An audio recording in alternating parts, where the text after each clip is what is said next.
Hello everybody, thanks for watching. I am finally getting rid of the cursed panhard, if someone could call it that. So, if any of you were fortunate enough to make it through at least 10 minutes of, maybe 12 minutes of the second Rover video I did, thank you for making it that far. And you might recognize this as the original panhard bar. This did nothing for the Rover except for bend up and get in the way and break stuff. So I am so glad that this will never be used again, because I am going to build a proper panhard kit, bar, whatever you want to call it. I got a couple little things here that I'm going to be using. When I first got my welder, not that one, but my first welder, I made it a point to just grab scraps. So anytime I saw someone throwing away scrap metal, or at a machine shop, they had their recycle bins out back and they'd have a bunch of these blemished parts or anything like that. So a few years ago, and I'd probably say like 6 or 7 years ago at this point, I picked up a bunch of these sway bar arms, and that's what they were originally for, but they're just good pieces of steel. They've got some holes already drilled in the end, and I've probably got like 15 or 20 of these things, and I'm glad I held on to them because I used 2 of them for this project. I also have 20 feet of 1-inch pipe. It's basically just electric welded, maybe 14 gauge, I don't know. It comes out to just bigger than 3/4 inch ID. And then I've got some scraps of 303 stainless. It's solid material. I already drilled and tapped it here. It's what I have. It's not ideal for this project, but it'll work. So that's what I'm going to be using. And I'm going to make a full track bar assembly for this thing. I'm just going to show you a little clip here of this in action. It's this panhard bar type of thing. It kept pulling the bolts out. It was actually just screwed in with metal screws. It kept breaking that off. And then this thing would go sideways, and that was what was breaking the shocks off. And now I'm gonna get to cutting and welding and turning on the lathes. So let's get this built.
Alright, so here's what I'm thinking. I've got this piece I just cut, and I'm going to weld it down there. And as the suspension compresses, it should line up just over here and clear everything on the frame there. And then on this end, I've already cut another piece, and I'm going to weld it to the end of there and put my panhard basically going from right here to right there. I still got to cut the tubing to length and a few other things to make the pieces parts for that, but I'm going to get to welding and then get over to the lathe and make another one of these little inserts, only this one's with right hand threads, and now I got to make one with left hand threads.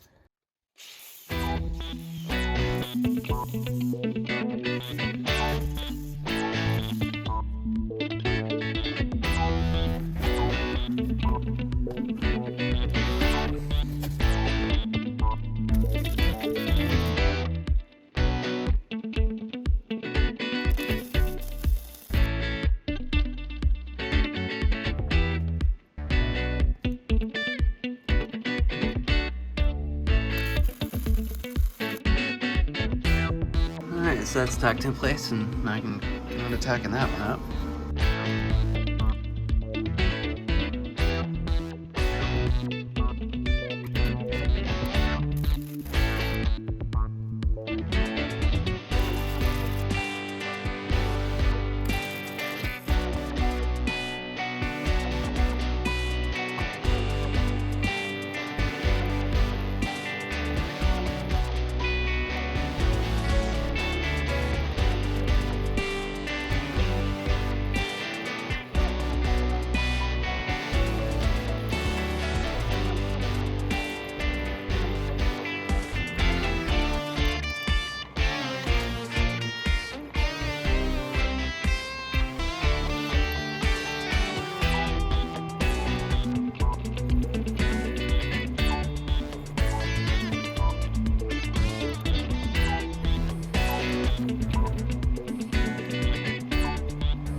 Alright, so at this point I can start figuring out what length tube I want.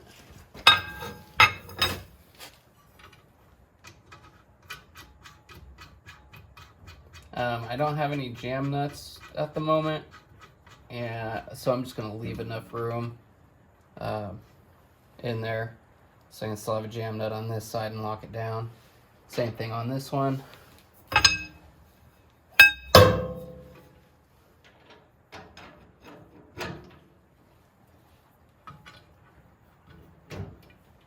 And where's the Sharpie when I need one?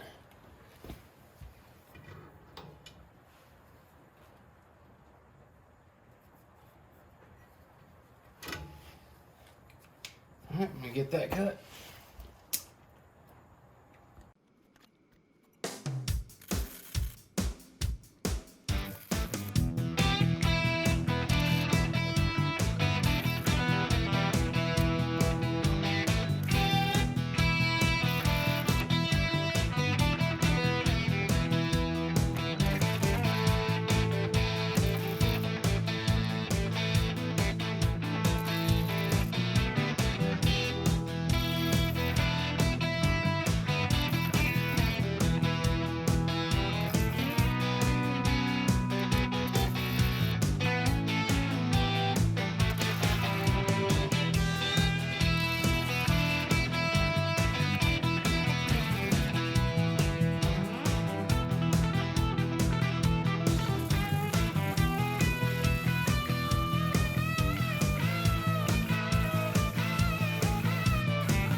I guess I could have made it a little prettier on that end. There she is. Now I have a track bar. Alright, so there it is. The Rover's got its new track bar. I still need to go ahead and get a couple of jam nuts. Unfortunately, my milling machines are not accessible or ready to go at the moment, so it's easier to go to the hardware store than it is to try to mill some wrench flats in right now on the material I've already got. So that's it for this video. Go ahead and see how she moves along there. I think it's going to keep it a lot better going down the road, and Rover's not going to be torquing it anymore, which is a good thing, a very good thing. Thanks for watching. Take care.